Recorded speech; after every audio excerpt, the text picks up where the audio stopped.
আমার রান্নাবান্না কমপ্লিট হয়ে গেছে, এখন চলছে জন্মদিনের আশীর্বাদ পর্ব, তারপরে শুরু হবে আইব্রো ভাতের পর্ব।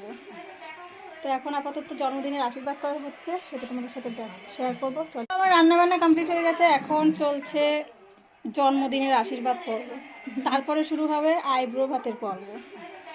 তো এখন আপাতত জন্মদিনের আশীর্বাদ করা হচ্ছে, সেটা তোমাদের সাথে শেয়ার করবো। চলো,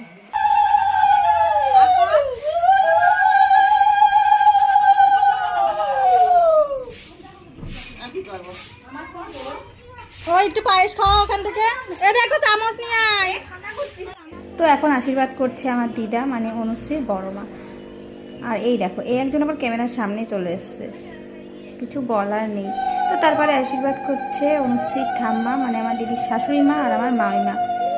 তো যাই হোক, আর আমাদের না অসুখ চলছে, এই জন্য আর কি আমরা আর কি এইসব আর কি ছুতে পারছি না। যেমন আমার মা, আমার বাবু, আমরা কেউই এই প্রদীপ, ধান দুব্য এগুলো দিতে পারবো না। তাছাড়া আশীর্বাদ, আমাদের আশীর্বাদ তো সবসময় আছেই অনুশ্রীর সাথে, সেটা কোনো কথা না। এই জন্য আমার দিদি আর অনুশ্রীর ঠাম্মা আর আমার দিদা, এরা তিনজনে আর কি আশীর্বাদ করছে, পায়েস খাইয়ে দিচ্ছে।